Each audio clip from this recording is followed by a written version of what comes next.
అందరికీ నమస్కారం. ప్రధానమంత్రి స్కీములు అంటే సెంట్రల్ గవర్నమెంట్ స్కీములు, మోడీ గారు పథకాలు ఏవైనా సరే సామాన్య కార్యకర్తలకి, సామాన్య జనాలకి ఎవరికైనా వెళ్తున్నాయా? అందట్లేదు. ఎందుకంటే వీళ్ళు అధికారులు వస్తున్నారు, రాసుకెళ్తున్నారు. అన్నీ వెళ్ళిన తర్వాత ప్రతి నియోజకవర్గ ఎమ్మెల్యేకి అవి ఇస్తున్నారు ఆ లిస్టు. వాళ్ళకి కావలసిన వాళ్ళకి రికమెండేషన్ చేసిన వాళ్ళకి ఇస్తారే తప్ప ఈ అర్హులైన వాళ్ళకి ఎవరికి ఇవ్వరు. వాళ్ళు డిసైడ్ చేస్తారు ఎమ్మెల్యేలు ఎవరికి ఇవ్వాలి, ఎవరికి ఇవ్వకూడదని.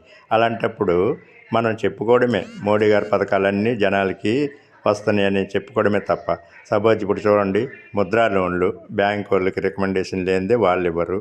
తర్వాత ఒకటి కాదు, ఈ అన్నీ కూడా ఏవేవైతే పథకాలు మోడీ గారు ప్రవేశపెట్టారో అన్నీ కూడా రికమెండేషన్ మీద లేదంటే వీటి మీద వెళ్తున్నాయి తప్ప వీళ్ళు అర్హులు, వీళ్ళకి ఇవ్వచ్చు అని దాని ప్రకారం మాత్రము ఏవి రావట్లేదు. అందుకే ఇవి మోడీ గారు ప్రవేశపెట్టిన సెంట్రల్ పథకాలన్నీ కూడా ఏమంటే జగన్మోహన్ రెడ్డి గారు ఇస్తున్నారు ఆ ప్రభుత్వం ఉన్నప్పుడు, లేదంటే తెలుగుదేశం ఇస్తున్నారు ఈ తెలుగుదేశం ఉన్నప్పుడు, కాంగ్రెస్ ఉన్నప్పుడు కాంగ్రెస్ ఇస్తున్నారు అని తప్ప ఇవి సెంట్రల్ గవర్నమెంట్ ఇస్తుంది అనే సంగతి ఎవరికి జనాలకి తెలీదు.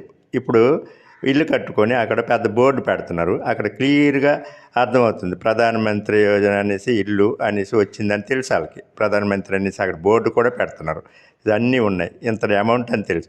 మళ్ళీ ఏంటి చెప్తున్నారు, మాకు తెలుగుదేశం ఇచ్చింది అంటున్నారు, మాకు జగన్ ఇచ్చాడు అంటున్నారు. అంటే ఇక్కడ అర్థం చేసుకోండి, ఇవన్నీ ఈ రకంగా వాళ్ళు ఉపయోగించుకుంటున్నారు.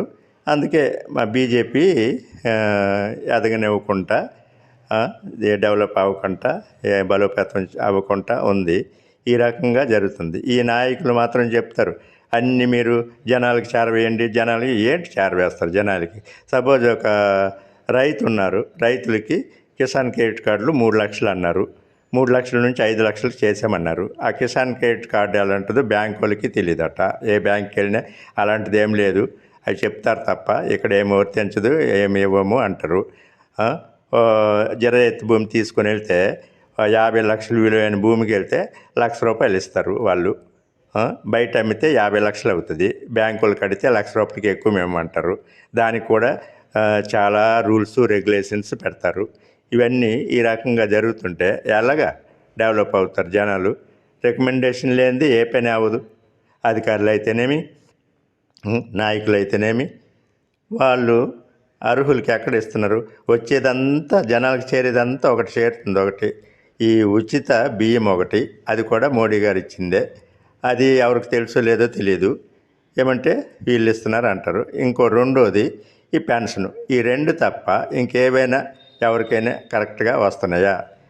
ఎస్పెషల్లీ మన శ్రీకాకుళం డిస్ట్రిక్ట్ గురించి నేను మాట్లాడుతున్నాను, వేరే దగ్గర ఎలాగవుతుందో తెలియదు. మన శ్రీకాకుళం డిస్ట్రిక్ట్ అంతా వెనకబడిన డిస్ట్రిక్ట్, ఇంక వేరేది ఇంకెక్కడ ఏది లేదు, ఓన్లీ శ్రీకాకుళం డిస్ట్రిక్టే వెనకబడి ఉంది.